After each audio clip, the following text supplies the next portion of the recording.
Bom dia, essa é a nossa 15ª reunião do grupo de estudos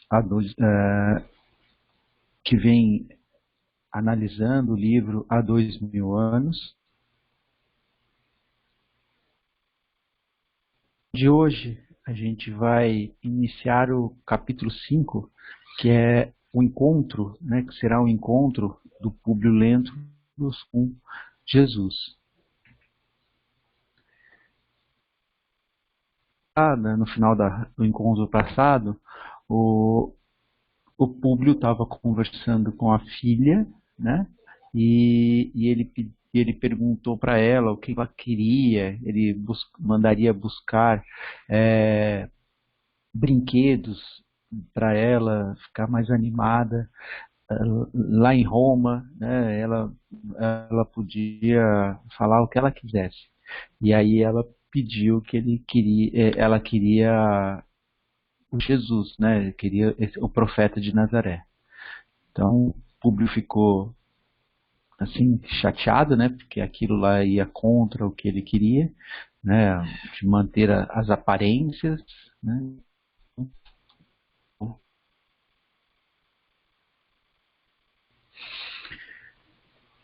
No dia seguinte, amanheceu trazendo as mais sérias preocupações a Públio. O dia seguinte amanheceu trazendo as mais sérias preocupações a Públio e sua família. Ainda cedo, vamos encontrá-lo em íntimo colóquio com a esposa, que se lhe dirige em voz súplice e afetuosa. Considero, querido, que devias atenuar, diminuir, um pouco os rigores da posição em que o seu destino nos colocou, procurando esse homem generoso para benefício de nossa filha. Todos se referem às suas ações, empolgados por sua bondade edificadora, e eu acredito que o seu coração se apiedará de nossa desditosa, infeliz situação.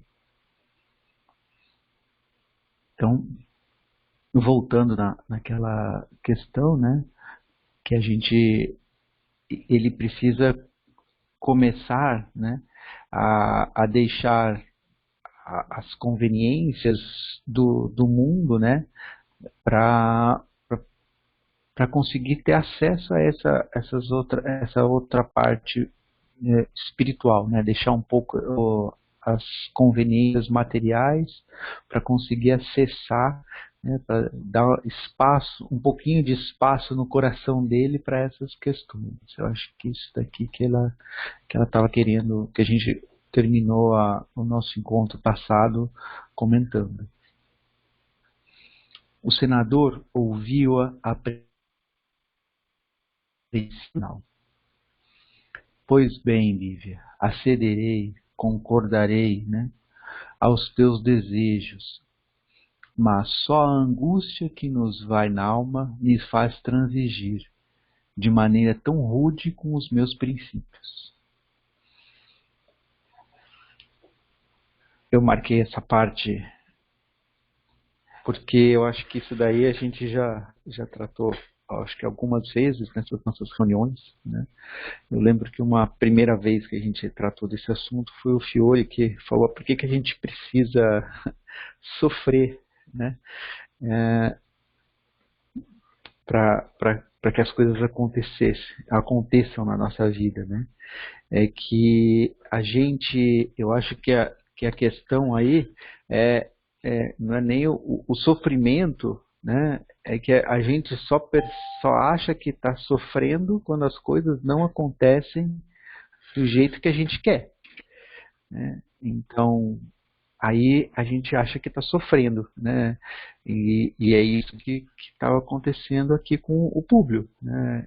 Ele tinha um objetivo, né? E estava tudo, né, uma conspiração para que isso daí acontecesse de uma forma diferente, né? E ele era o único que não tinha essa vontade, né? Então, por isso que ele sentia que essa coisa ruim para ele, né?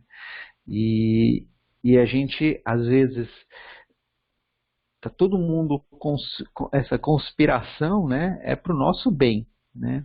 E, mas a gente, como a gente vai ver mais para frente, aí o Jesus sempre dá essa opção da gente seguir naquele jeito que todo mundo está tentando trabalhar para mostrar para a gente um caminho mais fácil, né, no sentido de que um caminho em que a gente vai estar sempre mais amparado, né, por várias pessoas. Por isso que ele é mais fácil, porque a gente vai dividir esses trabalhos, essas aflições com outras pessoas, só por isso que ele é mais fácil, né? Mas a gente às vezes quer fazer as coisas do nosso jeito ainda, né? E é isso acaba, chega uma hora que a gente fica muito angustiado. Comentários?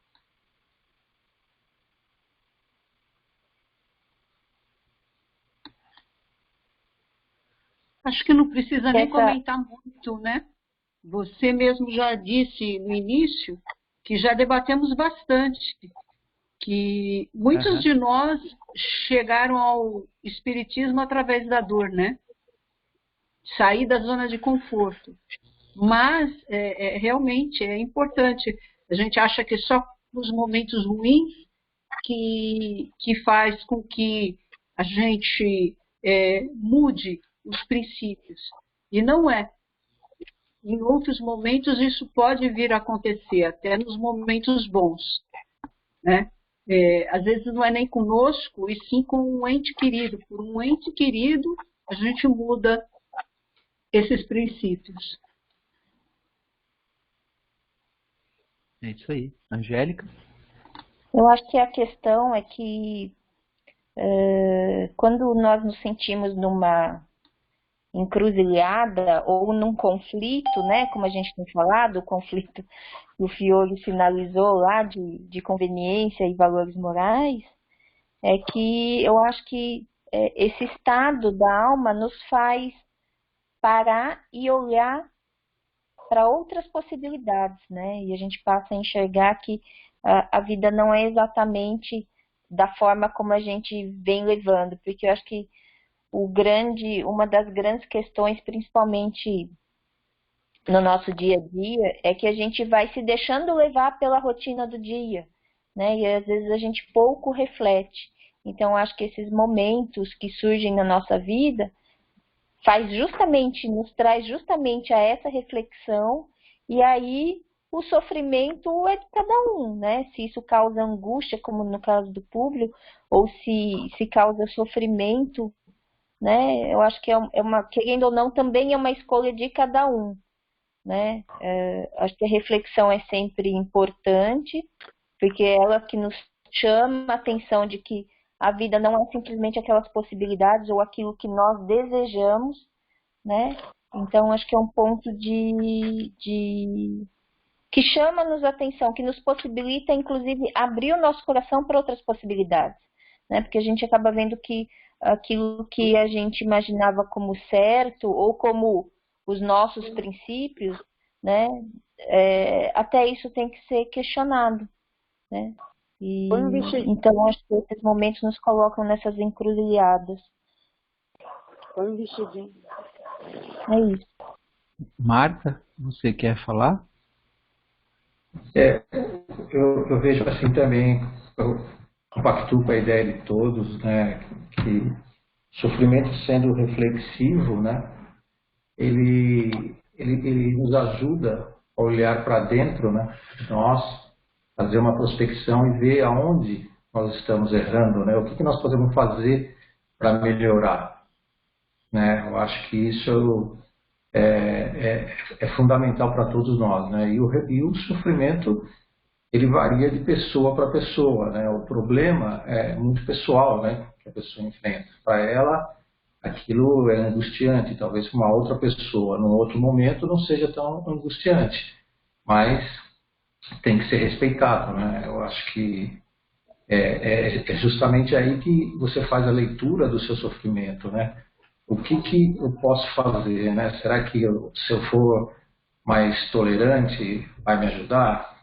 Será que eu, tendo esse comportamento mais compreensivo, eu vou atrair uma, um sentimento mais positivo, uma energia mais positiva, né? Tudo é vibração, né? Eu acho que assim como a gente emana, volta para nós. Eu acho que é esse trabalho que nós temos que fazer. E todos nós temos os nossos sofrimentos. Eu acho, chego até a dizer que é permanente. Eu acho que é justamente isso que faz que a gente consiga trabalhar, né, a nossa evolução. Eu penso assim também. Eu acho que também Luciana? o sofrimento ele ajuda a trabalhar a nossa fé, né? Quanto eu vejo que se a gente sofre, eu não sei, eu vejo muito por esse lado. Ele faz a gente trabalhar mais a nossa fé. Então, se conectar melhor com Deus, né? É que né, nesse caso o deles eram outros deuses, né? Mas para mim nesse caso eu vejo dessa forma, quanto o sofrimento ele vai trabalhar muito a nossa fé, né? O acreditar numa força maior que vai poder nos ajudar e nos dar força para conseguir superar esse nosso sofrimento.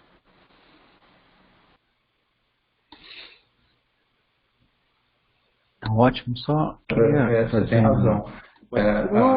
Você captou justamente meu pensamento.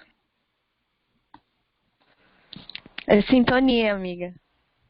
Perfeito, Luciana. Eu também penso assim também. Eu acho que quando você está num desafio, você procura realmente reforçar a sua fé e entender que você nunca está sozinho.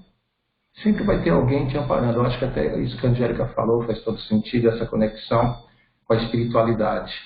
Na hora que você parar para pensar, Exatamente. fala, cara, eu não estou sozinho, cara. Em algum momento, alguma ajuda, alguma intuição vai aparecer e eu vou superar. O mais difícil que seja. Então, concordo. O Exatamente. sofrimento ele é reflexivo e fortalecedor de uma fé que a gente tem que buscar para enfrentar, né, um mundo de desafios, né? A gente sabe como é que funciona aí fora, né?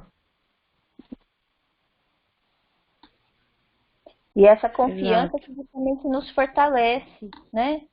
Essa confiança Uhum. e a certeza, justamente que nós somos sempre amparados, né? Essa coisa, o que você falou, né, Fiore, nós não estamos sozinhos, e é justamente essa conexão. Então, acho que eu acho que o pensamento, né, pode justamente nos tirar desse sentimento de angústia, de sofrimento, né, e nos leva justamente para um outro patamar que nos faz ter mais serenidade para a gente fazer as nossas escolhas, porque nós estamos escolhendo sempre, né?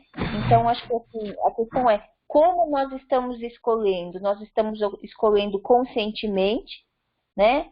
Ou nós estamos escolhendo movido pelas nossas emoções, pelas nossas paixões, pelos nossos instintos, né? Então, quando eu falo de racionalizar e de controlar a vontade, tem a ver com isso, né?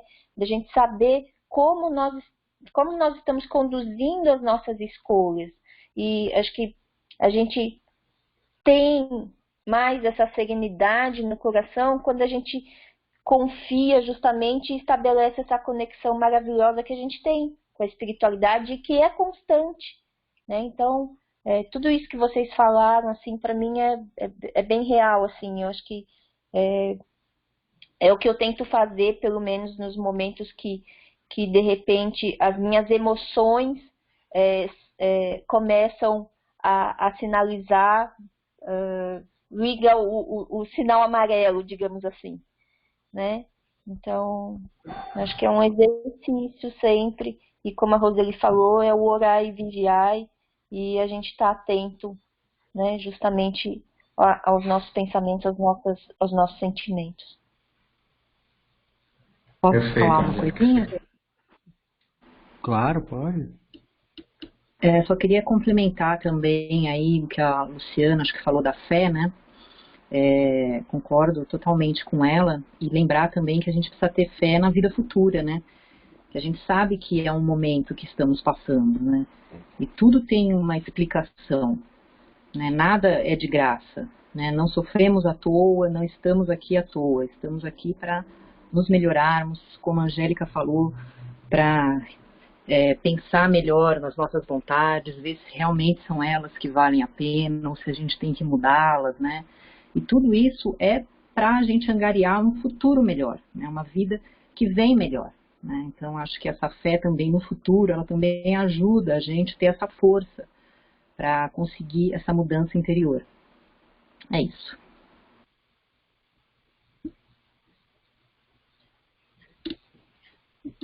Pessoal, queria lembrar que esses conceitos de fé que foram passados, né, estão muito ligados ao que o catolicismo, outras religiões, né, mostram para a gente, de uma forma com que a gente tem que ter fé para conseguir os benefícios, né?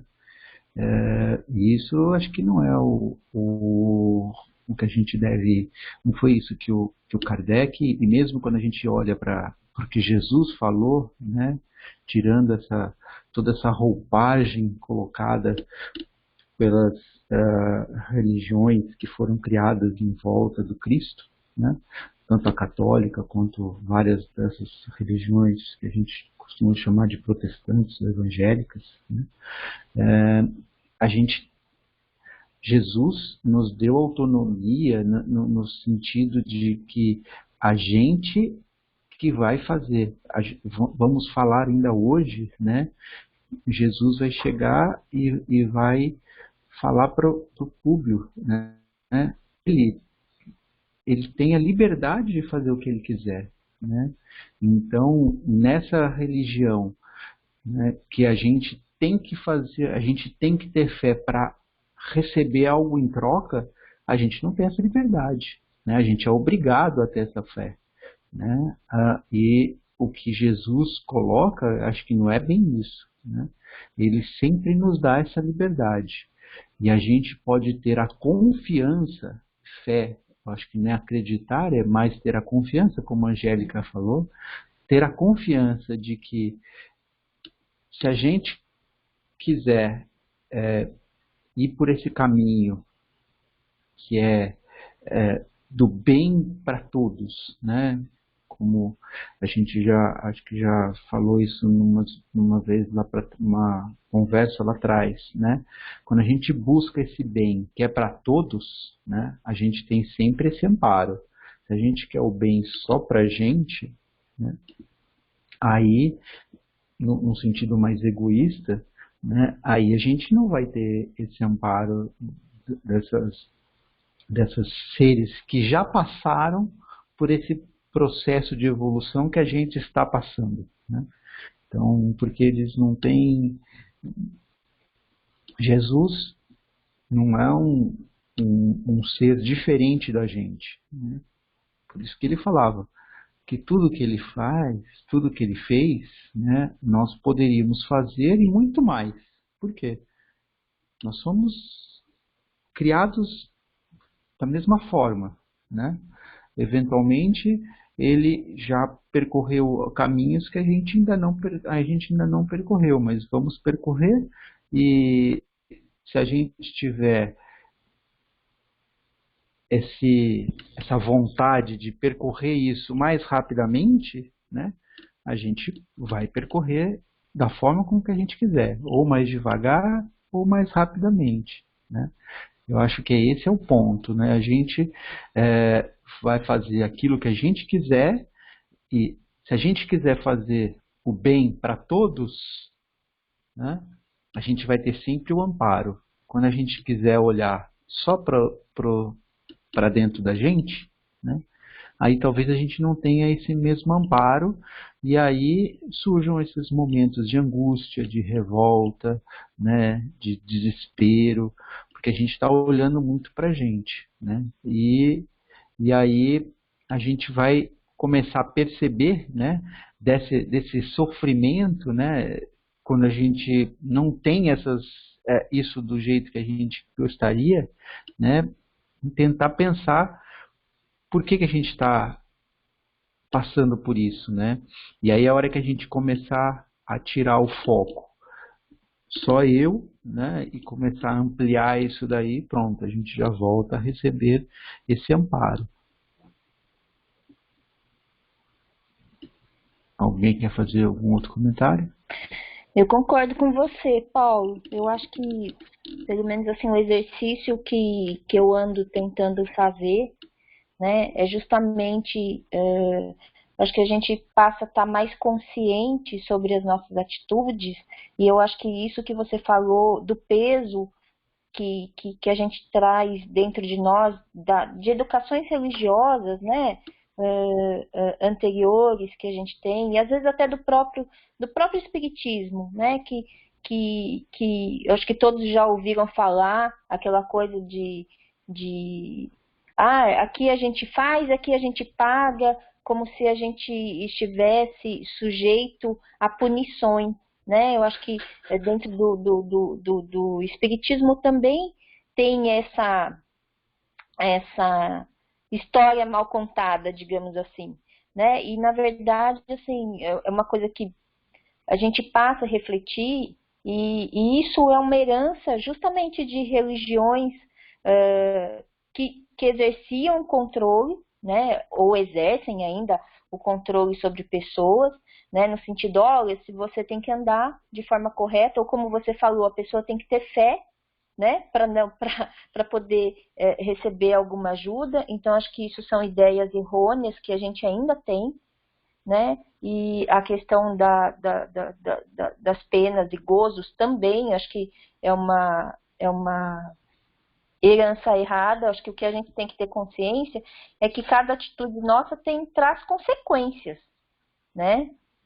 Não são punições de Deus, não são castigos de Deus, né? A gente escuta a pessoa falando, a pessoa está nessa situação porque em alguma outra vida ela aprontou, né? E não tem a ver com isso. Então, acho que esse exercício de desmistificar determinadas coisas que a gente traz dentro de nós, e justamente exercer esse controle da nossa vontade, e acho que isso é o grande trabalho que a gente faz dentro de nós, e como você disse, não fazer isso só por nós, né? Fazer isso no nosso entorno, como disse a lição do Fonte Viva, né? Nós não vivemos sós, nós estamos todos conectados.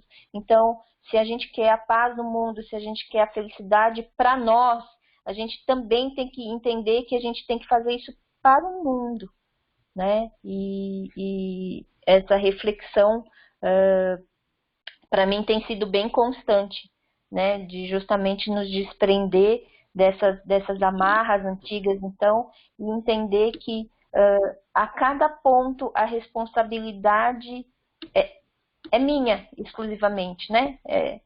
O que eu estou decidindo fazer, o que eu estou decidindo sentir, se eu decido sofrer ou não por determinadas situações, que as escolhas são sempre minhas e as consequências dos atos, obviamente, também são minhas, né? Eu acho que isso é um exercício justamente de todo dia. E só lembrando, né, que nesse livro, a gente, logo no começo, no primeiro capítulo, isso daí vai ser lembrado agora, né, o sonho que o Públio teve, né, que ele já teve uma situação muito parecida, né, que ele viveu lá na época lá do Catilina, né, ele era um cônsul, e ele teve essa sensação, né, que ele viveu tudo isso, e aí agora, como consequência de tudo isso, como essa questão aí, não, a gente fez alguma coisa, agora a gente vai ter que pagar. Então, foi dada uma oportunidade dele ter tudo que ele teve antes, né? Não faz muito sentido, se a gente pegar esse exemplo do livro, né? Pensar que, então eu fiz alguma coisa errada, agora eu tenho que sofrer. Não, para ele foi, ele tinha poder, riqueza, ele tinha tudo que ele tinha na mão e não fez um bom proveito disso. Aí, como consequência, ele recebeu tudo de volta para mostrar que agora ele ia agir de uma forma diferente. Então, assim, não faz sentido essa questão desse sofrimento. Não, você fez alguma coisa, agora tem a ação e a reação. Agora você vai ter que sofrer. Não faz sentido. E a outra questão que eu gostaria só de lembrar, né, que a Angélica não comentou esse aspecto, mas eu acho que ela estava com isso na cabeça, né, a gente já conversou sobre isso, que assim, realmente a gente precisa espalhar essas novidades que a gente está recebendo aqui. Mas a gente tem que espalhar para aquelas pessoas que querem receber, né? Não espalhar para aquelas pessoas que a gente quer que eles recebam, né? Porque se a gente escolhe a pessoa, o destinatário, né, a gente não deu a liberdade para ele agir da forma com que ele quer, né? A gente tem que espalhar isso sim, mas para quem quiser. Então, para quem quiser, vem nos procura. Então, a gente vai descobrir, vai estudar, vai ver várias coisas e a gente não vai conseguir com que, muito provavelmente, com que aquelas pessoas que a gente tem um relacionamento mais próximo recebam isso, né? Eles só vão receber se eles quiserem, né? Então, nesse nosso grupo, são pessoas que talvez não tivessem tido um relacionamento anterior em outras vidas, ou a gente já se conhecia há muito tempo e agora todo mundo está um ajudando o outro. Isso normalmente não é o que acontece na nossa vida, né? Porque Jesus, né, dá essa liberdade para a gente fazer aquilo que a gente quiser na hora que a gente quiser. E a gente tem que, quando a gente quiser fazer o bem, a gente tem que ter isso em mente também, né? A gente vai ajudar para quem quiser, não para quem a gente quer. Isso é outra, só complementando a Angélica. Mais comentários?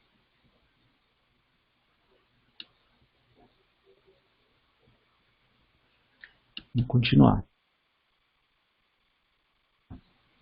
Não procederei, todavia, conforme sugeres. Irei sozinho à cidade, como se me encontrasse em hora de simples entretenimento, passando pelo trecho do caminho que nos conduz às margens do lago, sem chegar ao cúmulo de abordar pessoalmente o profeta, de modo a não descer da minha dignidade social e política, né? Então, ele ia fazer, mas tentando fingir que não estava fazendo ainda, né? E no caso de sobrevir alguma circunstância favorável, far-lhe-ei sentir o prazer que nos causaria sua visita, a fim de reanimar a nossa doentinha.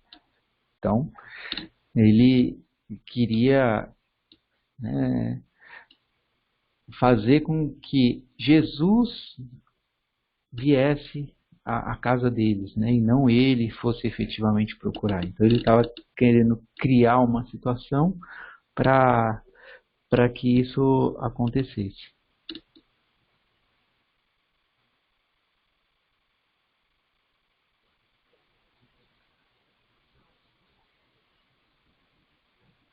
Muito bem, disse Lívia, entre confortada e agradecida. Guardo n'alma a mais sincera e profunda fé. Vai sim, querido. Ficarei rogando a bênção dos céus para a nossa iniciativa.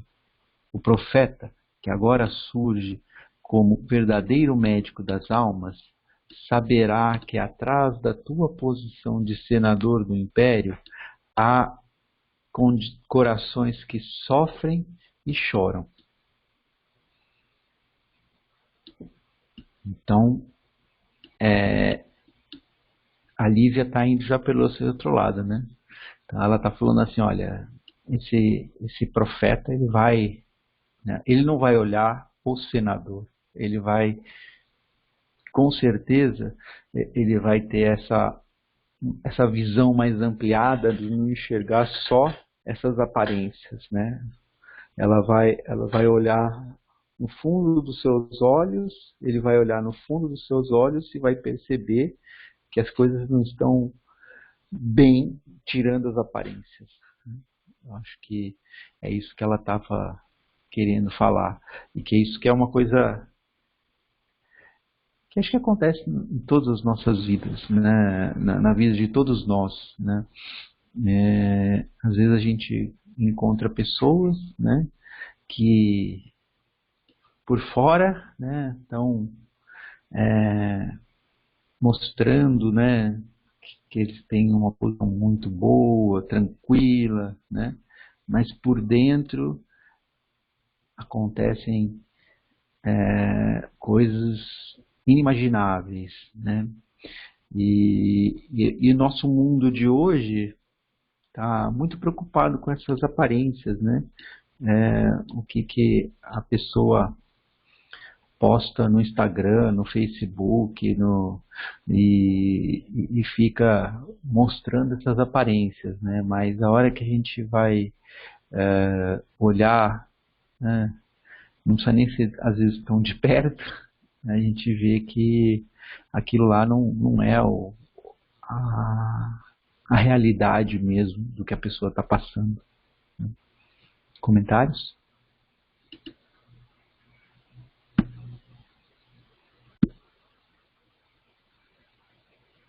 E aí eu acho que vem a questão de como a gente lida com esse culto às celebridades, né? Ou as coisas do mundo. Acho que nos faz refletir justamente como a gente estabelece essa relação, né, com o mundo exterior em contrapartida ao nosso mundo interior. O que nós valorizamos, né? Eu acho que abre esse questionamento aí. É isso aí.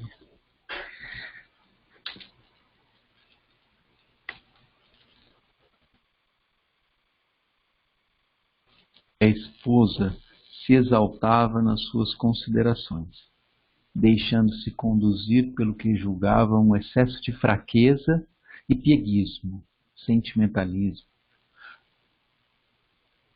Entretanto, nada lhe admoestou o respeito, né? Nada foi contra esse respeito, em face das amarguras do momento, suscetíveis de desvairar, né, deixar meio louco assim, o cérebro mais forte.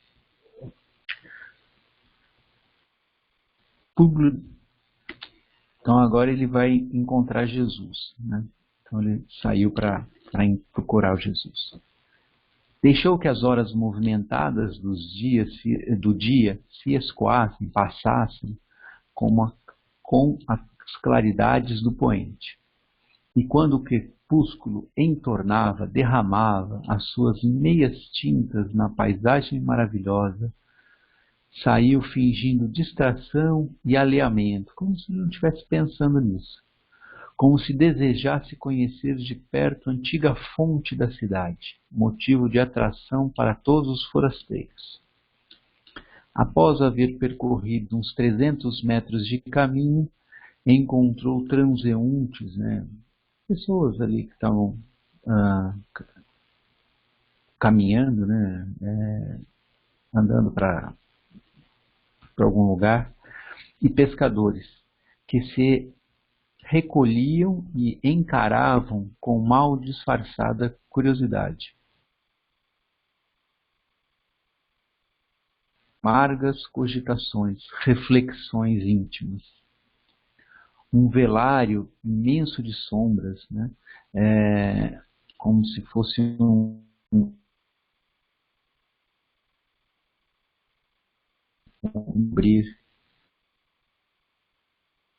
velário imenso de sombras invadia toda a região, cheia de vitalidade e de perfumes. Onde estaria o profeta naquele instante? Não seria uma ilusão a história dos seus milagres e da sua encantadora magia sobre as almas? Não seria um absurdo procurar ao longo dos caminhos abstraídos da hierarquia social? Em todo caso, deveria tratar-se de homem simples e ignorante, dada a sua preferência por Cafarnaum e pelos pescadores. Dando curso às ideias que lhe fluíam da mente incendiada e abatida, Públio Lentulus considerou dificílima a hipótese do seu encontro com o Mestre de Nazaré. Como se entenderia? Não lhe interessara o conhecimento minucioso dos dialetos do povo, e certamente Jesus lhe falaria no aramaico, comumente usado na bacia de Tiberíades. Então, aí, outra questão, né, que ele fala assim, pô, se eu tiver que encontrar com ele, ele vai falar em aramaico, né? Eu não falo tão bem o aramaico, né? Como que a gente vai conseguir conversar, né? Então eu vou entender tudo que ele está querendo dizer, ele vai entender tudo que eu quero dizer. Então começou a ter isso passar na mente de público, né? Comentários sobre essa parte?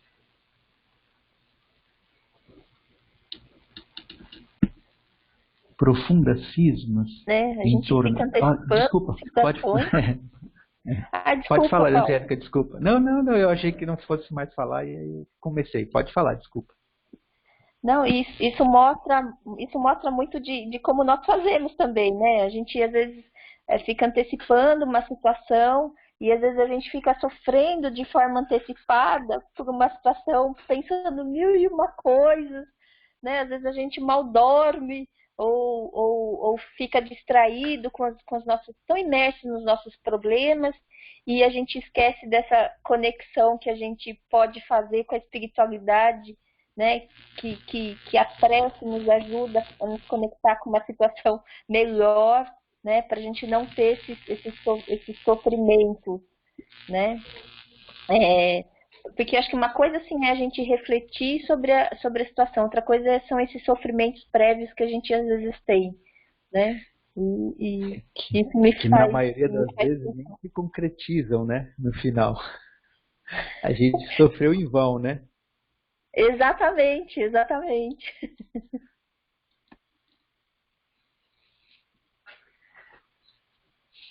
É isso aí, ótimo comentário. Mais algum comentário?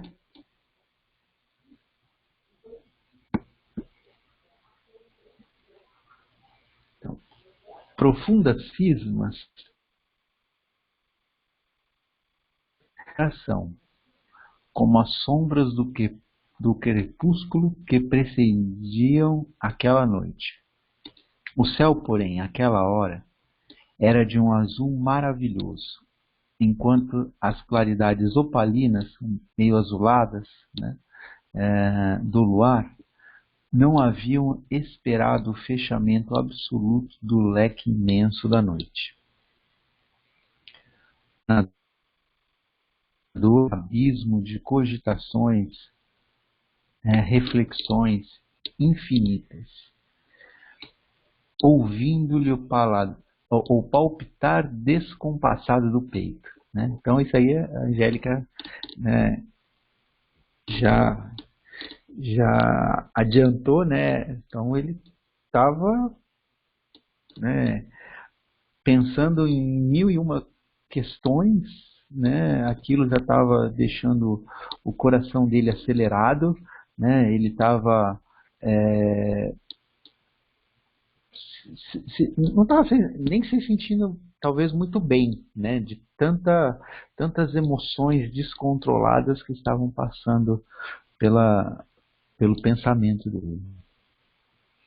Dolorosa emoção lhe compungia, deixava apertado, né? Afetava muito agora as fibras mais íntimas do espírito. Apoiara-se insensivelmente num banco de pedras enfeitado de silvas e deixara-se ali ficar, sondando o ilimitado do pensamento. Nunca experimentara sensação idêntica, senão no sonho memorável relatado unicamente à família. Então, ele só teve essa emoção assim que ele não conseguia explicar, que era uma coisa totalmente diferente no dia daquele sonho, né? Só para relembrar, naquele dia ele não sabia explicar o que estava acontecendo. Ele falou que ele estava voltando do Senado, lá da reunião, do trabalho dele, e ele foi se sentindo esquisito, né, muito cansado, as pálpebras estavam muito pesadas, e aí ele caiu num sono que ele não conseguiria acordar por nada, né? E aí começou aquele sonho dele, né? Então, e é uma sensação diferente também que ele estava passando nesse momento. Comentários?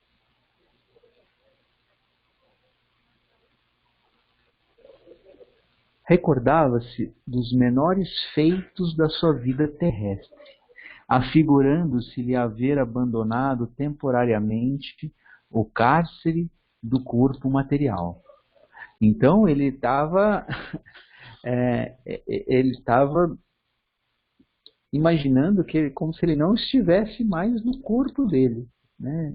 É uma sensação assim como se ele estivesse, né, pairando no ar, né? Daqui a pouco ele vai usar essa palavra até, né? Ele estivesse flutuando, ele estivesse, né, de uma forma diferente. Sentia profundo êxtase, né? Então essa sensação que a gente tem que é inexplicável, esse êxtase, né? Uma coisa que a gente não consegue traduzir em palavras, né? Diante da natureza e das suas maravilhas, sem saber como expressar a admiração e reconhecimento aos poderes celestes. Tal a clausura em que sempre mantivera o coração insubmisso e orgulhoso. Águas mansas do lago de Genezaré parecia-lhe emanar suavíssimos perfumes, casando-se deliciosamente ao aroma agreste da folhagem.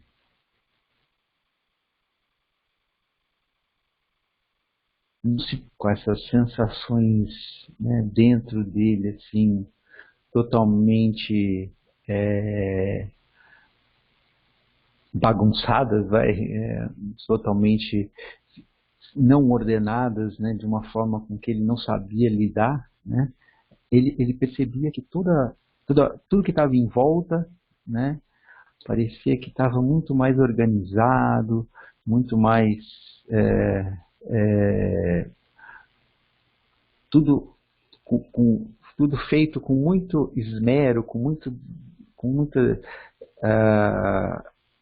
delicadeza, com muita dedicação, assim, que as coisas pareciam se encaixar tudo perfeitamente, né? Então era aquele contraste, né? Para fora parecia que estava tudo, né, na perfeição. Dentro dele parecia que essa harmonia tinha sido totalmente perdida, né? E ele experimentava sensações que ele não conseguia nem explicar. Comentários?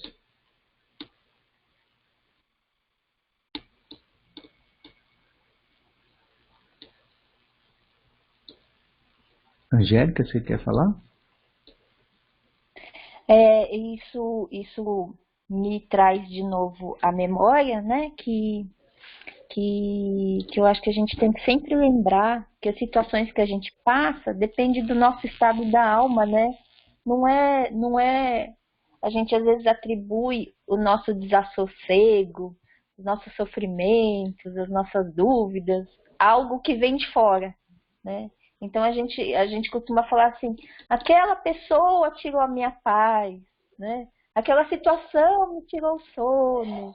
E quando, na verdade, não é o mundo exterior que faz isso conosco, né? Somos nós que nos permitimos nos conectarmos com esse lado mais perturbador, ou que nos tira o sono, que nos tira a paz, né? Somos nós que saímos do nosso estado de tranquilidade, serenidade, para ir para um outro estado de vibração emocional, né? Então, eu acho que quando a gente para e justamente percebe essa situação de que somos nós que nos permitimos sair do nosso estado de tranquilidade, isso também nos faz entender que se foi opção nossa, opção, né, assim, se nós nos deixamos levar pelas nossas emoções e por essas questões, nós também somos capazes de fazer o caminho de volta, né? Porque aí, como o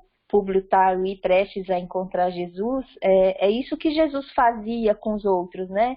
Quando ele ia fazer alguma cura, entre aspas, ele perguntava para a pessoa, né? Você quer ser curado? Né? E depois que ele exercia o trabalho, o que Jesus falava assim, a tua fé te curou. Ou seja, a própria pessoa é capaz de atuar sobre si mesma, né? Promovendo a cura.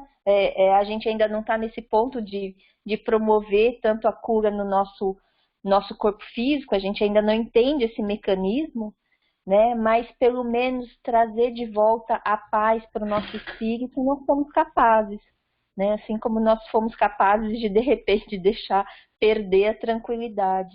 Então, essa situação que mostra o público me remete muito a isso, assim, tá olhando um ambiente que tudo parece muito bem integrado, muito harmonioso, mas ele não está assim, né? Então, essa reflexão aí do mundo externo com o mundo interno. Fernando? Não, caí mesmo.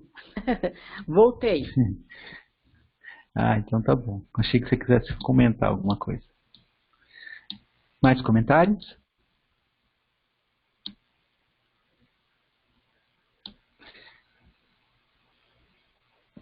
Então, vamos do público com Jesus, né? Ele é um pouquinho longo, talvez a gente não consiga terminar nesse nosso encontro de hoje, mas vamos aproveitá-lo, né? Toda essa beleza, né, que está aí a palavra marcada, né, dele, a gente pode aproveitar toda essa beleza, a gente não precisa fazer ele rapidamente, né? O importante é a gente perceber toda essa beleza desse encontro, né? Então a gente começa hoje e termina na próxima aula, não tem problema. Foi nesse instante que, com o espírito como se estivesse sob o império de estranho e suave magnetismo, ouviu passos brandos de alguém que buscava aquele sítio. Né? E na própria lição lá que a Angélica leu hoje, lá do Fonte Viva, né? Tinha essa questão aí a gente está magneticamente associado aos outros, né? E então ele já percebeu esse magnetismo, né? Se a gente consegue ter essa atuação magnética nos outros, né? Imagina Jesus, né? Ele devia chegar lá na esquina, a gente já percebia aqui.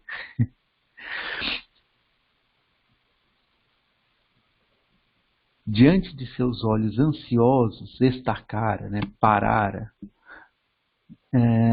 personalidade inconfundível e única.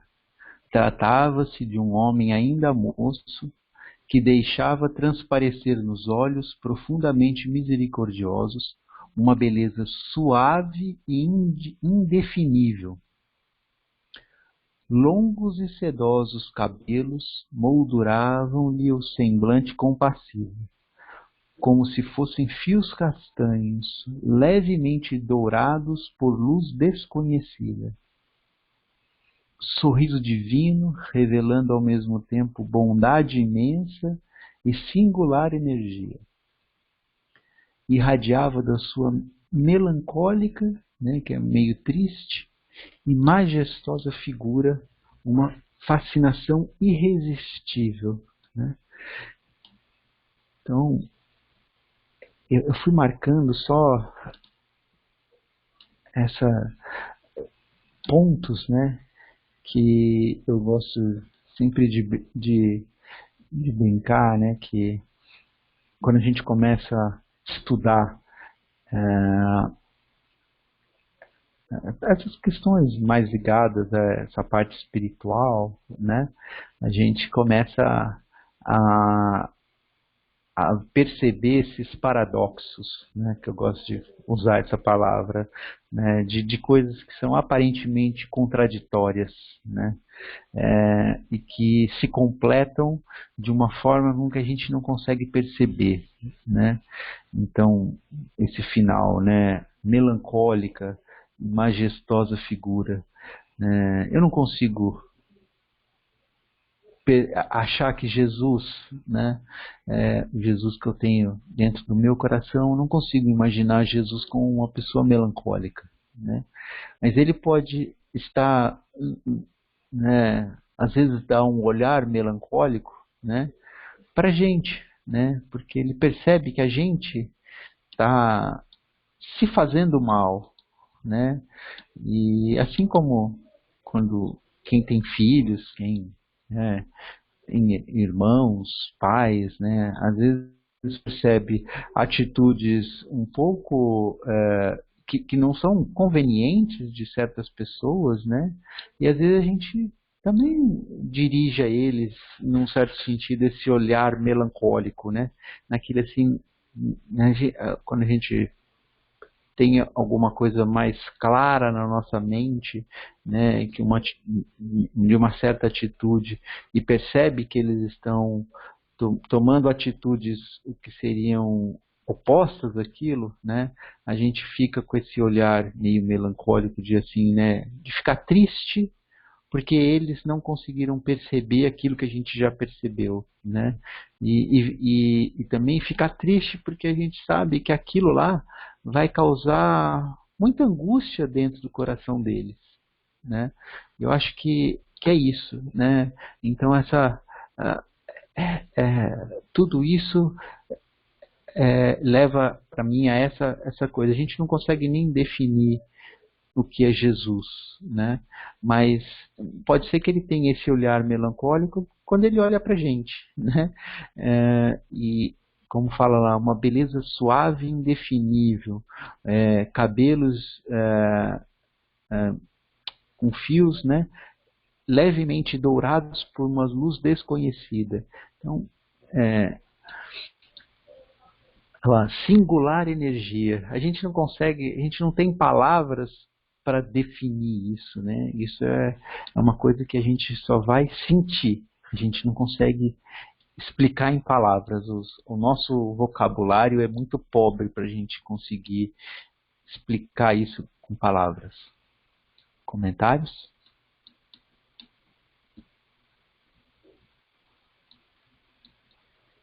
Eu fico olhando também esses pontos que você marcou, Paulo, e para mim, assim, o que me parece, assim, que claro, é o Públio fazendo essa descrição, porque eu acho que isso é como esse magnetismo de Jesus o atingiu.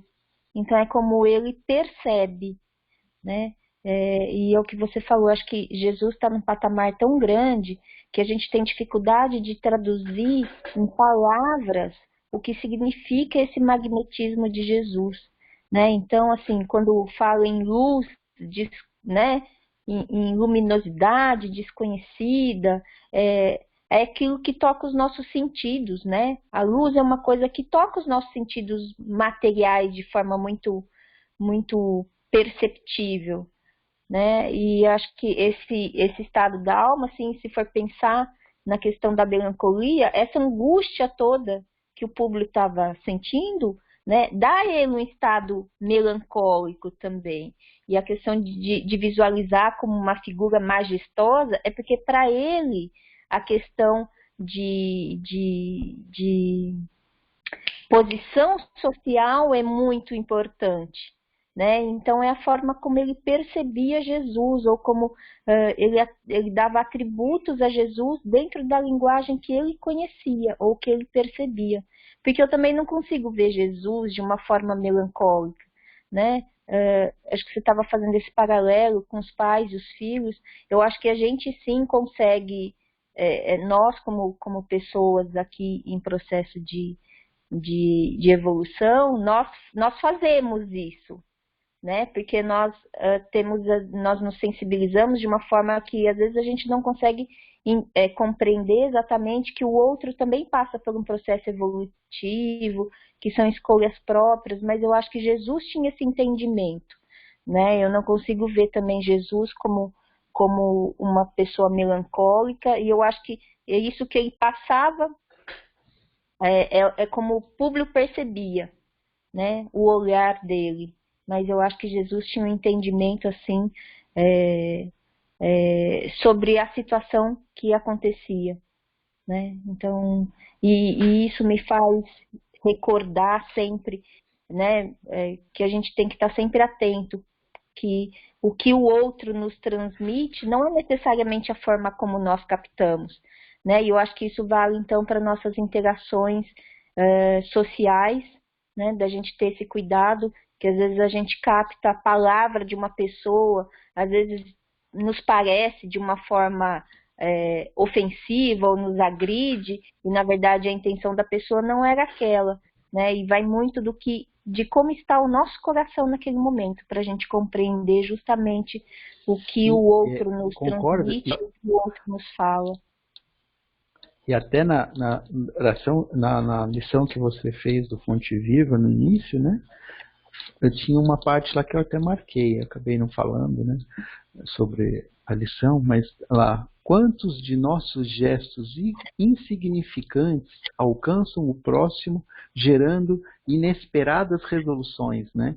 Coisas que pra gente não tem significado, não tem importância nenhuma, chegam para os outros de uma forma muito diferente, né? Tudo isso que você falou, realmente. Sim.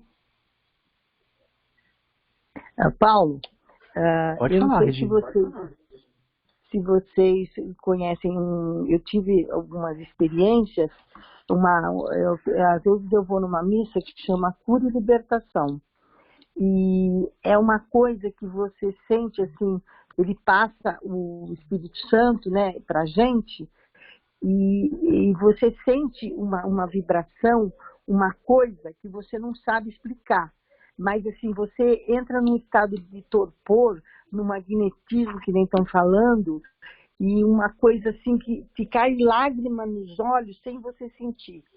É uma coisa maravilhosa que você sente. Então, toda vez que eu posso, eu vou nessa missa. E outra experiência que eu tive também, que eu tive essa mesma sensação, foi na Capela Sistina em Roma. Quando eu entrei, é um silêncio assim impressionante, você não pode falar. Mas você não quer sair do ambiente. Você sente Deus, a presença de coisas boas. E é uma coisa assim que você guarda dentro do coração para o resto da vida, sabe? A mesma coisa quando eu fui em Aparecida, que tem toda a presença de Deus. E esse magnetismo que ele está falando aqui, eu já cheguei a sentir, sabe? É uma coisa que não dá para falar, aquilo que você falou. Não tem palavras que consegue definir aquilo que você sente.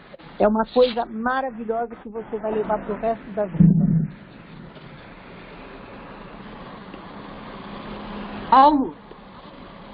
Oi, pode falar. Eu concordo muito com o que a Angélica acabou de dizer, né? O Públio, ele, diante de Jesus, na realidade, ele descreve como ele estava vendo Jesus.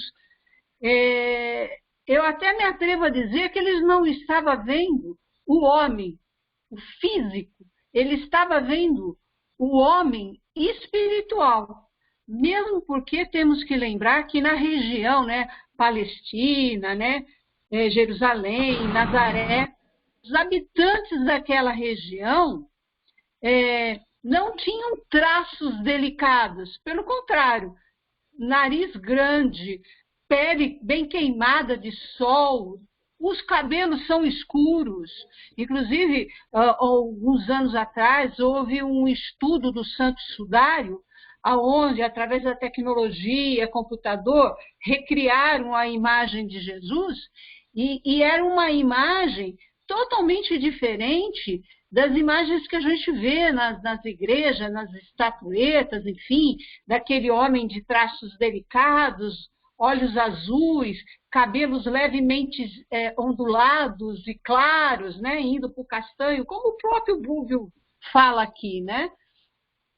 Quer dizer, volto a dizer, a Angélica está certíssima, na minha opinião, que o Públio estava narrando aquilo que ele via. Podia ser que uma outra pessoa que visse Jesus narrasse a aparência dele, estou falando agora da aparência apenas, tá? De maneira diferente, né? E é óbvio que realmente o magnetismo desse ser mais do que iluminado, realmente, e como aconteceu, atingiu multidões, né? Então, a gente tem que levar isso em consideração. E olha só como realmente o que cada pessoa vê, interpreta ou enxerga diferente. Pegando aqui o gancho da Regina, quando ela falou da Capela Sistina, que ela sentiu a presença de Deus, eu achei realmente a Capela Sistina, as obras de artes que ali existem, é de deixar qualquer um basbacados. É muito lindo o trabalho. Mas mais do que ver a presença de Deus, eu vi um acúmulo de riqueza que está na mão da Igreja Católica, que, de uma certa maneira, me causou sofrimento. Porque tudo aquilo não estava sendo compartilhado com tanta gente que está passando fome no mundo. Entendeu? Eu acho que a ação da Igreja Católica, com as posses que ela tem, aquilo que eu vi no Vaticano, me levou a questionar isso. Tanta riqueza. E não que a Igreja Católica não faça pelos desfavorecidos, mas, ao meu ver, ela poderia fazer muito mais. E eu me lembrei daquela passagem de Jesus, quando ele entra nos templos e que está havendo comércios, que ele começa a enxotar, né, os vendedores, os ambulantes, porque ali era a casa de Deus e não um local de comércio. A Capela Sistina é um lugar de comércio, gente. Não é a casa de Deus. Mas veja bem, essa interpretação que a Roseli está dando, outras pessoas podem ter estado lá e encontrou a casa de Deus. Deu para entender a minha colocação aqui? Obrigada. Paulo, eu posso falar? Posso fazer mais um comentário? Claro, Cláudia. Claro, Angélica. Fala, Cláudia. Eu queria... Obrigada, Angélica. Não, eu queria comentar duas coisas, né? Aliás, três. Um comentário e duas são dúvidas. O comentário é sobre o que a Roseli falou agora, né, com relação à riqueza da Igreja Católica. Aí eu fico pensando, né, se aquilo ali não fosse vendido, por exemplo, fosse colocado à disposição de alguma instituição para que vendesse as coisas e usasse o dinheiro, é uma coisa que eu já pensei muito. Porém, ali, eles conseguem arrecadar com a visita, né? Eles proporcionam para quem visita ali, independente de religião, de encontrar a casa de Deus ou não, eles proporcionam para quem visita ali uma experiência maravilhosa. Porque, como eu falei, independente de qualquer coisa, a arte ali é uma coisa maravilhosa, né? E com o que eles arrecadam com tudo isso, eles podem também estar ajudando, né, os necessitados. Então, esse é o comentário. A minha dúvida também tem a ver com o que a Roseli falou quanto à aparência do Cristo, né? Esse estudo que foi feito, que mostra um Cristo totalmente diferente, né? E que essa é uma dúvida que eu queria saber se tem alguma coisa, né? A igreja que usa outra imagem do Cristo, se ela por acaso refutou esse estudo, alguma coisa assim. E também eu fico pensando se Cristo não usou essa imagem, essa é outra dúvida, se Cristo não usou essa imagem delicada, de olhos claros, cabelos claros, tudo, se não ficaria mais fácil para nós, né, na Terra, ainda tão imperfeitos, sentir uma certa atração, sentir o carisma dele com uma aparência que fosse tão bonita. Angélica, você quer falar? Lembrando que na Bíblia, gente, diz que Roseli, Jesus... deixa a Angélica falar antes. Só um segundinho, Roseli. A Angélica está na frente, só. Aí depois você fala, eu te dou a palavra. Angélica. Duas questões aí. Primeiro, em relação ao que a Rê falou, e aí pega o apanhado da Roseli também, da Cláudia. Às vezes a gente precisa dessa questão de estar num lugar, estar numa situação, para poder se conectar ou ajudar a nossa conexão com Deus, com a espiritualidade, né? Quando, na verdade, Deus está em todo lugar, né? A espiritualidade está a todo momento presente. De verdade, nós não precisamos estar num lugar diferente ou numa situação diferente. Acho que é aquilo que eu comentei antes, que a gente se deixa levar tanto pela nossa rotina e pelas nossas tarefas ou preocupações do dia a dia, que a gente tem dificuldade nessa conexão com Deus. Mas Deus, né, está presente a todo momento, independente de onde nós estejamos, né, ou de que situação nós enfrentamos.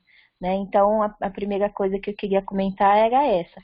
Que nem Públio para estar numa situação diferente, tanto, se vocês perceberem, a descrição tão bonita que ele faz da natureza antes, né? Porque às vezes estar no meio da natureza nos ajuda nessa conexão, porque nos tira justamente desse nosso estado tão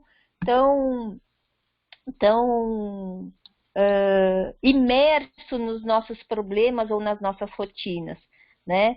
Públio também precisou de um lugar assim que o ajudasse a perceber, né, esse magnetismo diferente. Tá certo que eu acho que o magnetismo de Jesus, onde quer que ele estivesse, todo mundo perceberia tal a força do magnetismo de Jesus. Né? Como o Sulpício percebeu lá atrás o não sei o que, né? Sulpício também foi tocado pelo magnetismo de Jesus. A outra questão que vocês estavam falando, do papel da igreja ou da aparência de Jesus, eu acho que, na verdade, assim, pouco importa a aparência de Jesus, né? Porque é isso, a gente enxerga com os nossos olhos, né? E se, de repente, assim, é curioso, porque o Públio, então, ele era italiano, né? Raça branca. Então, para ele, isso significava uma beleza, né? Como Jesus aparenta, eu acho que pouco importa, é isso. Eu também já vi esses relatos históricos que a Roseli comenta, né? E se a gente for pensar em questão de população, é mais lógico que Jesus tenha uma aparência diferente, né? Mas por que Públio descreve dessa forma? Será que não tem muito justamente do preconceito de raça, de cor, né? Instigado dentro de nós? Por que a gente acha que essa aparência é a beleza? Né? Existe beleza em toda raça, em toda forma né? Não tem a ver com aparência exterior, a beleza, mas diz muito mais do que Jesus era como espírito, né? O que ele tinha de valores dentro dele.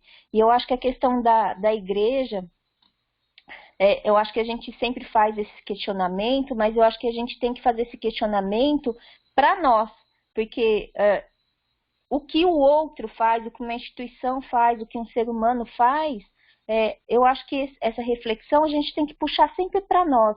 Então, o que nós estamos fazendo das nossas riquezas, né? Porque cada um vai prestar conta das suas escolhas, da forma como cada um conduz a sua própria vida, né? A vida tem o seu rumo, cada um tem o seu rumo, a instituição, uma pessoa. Acho que a questão da riqueza material, né, ela é permitida por Deus, a gente vê isso, mas a questão é qual o nosso grau de apego à matéria, né?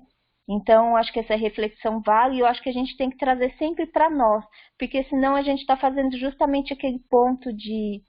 não que a gente não tenha que fazer uma análise crítica, eu acho que a gente tem que fazer uma análise crítica das coisas, mas eu acho que a gente é mais produtivo a gente trazer isso para a nossa vida, né? Porque isso tem o apego com a riqueza, ou a forma como isso é conduzida, isso tem em todo o âmbito, não independe de igreja católica, isso tem em todas as religiões e isso tem em todas as instituições, né? Eu já fui em centros espíritas que assim, você olha para o lugar, é lindo, tem piso de mármore, né? Não é diferente, então não tem a ver com instituições, eu acho, tem a ver justamente com o propósito das pessoas ou das instituições. E eu, pelo menos, reverto isso para mim mesma. É isso. Não poderia falar melhor que você, Angélica. Muito bem. Ótimos comentários. Roseli?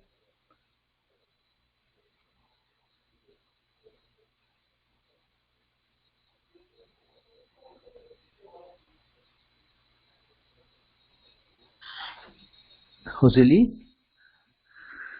Não quer mais?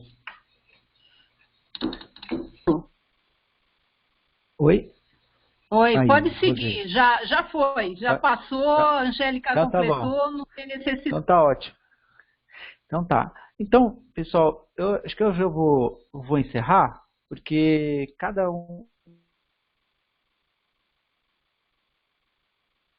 encontro com Jesus serão assim recheados de comentários. Eu acho que ele é tão bonita essa parte, né, que acho que a gente não vai conseguir não fazer comentários. Aí depois passa o tempo lá também, eu não consigo subir lá no nosso canal, tá bom?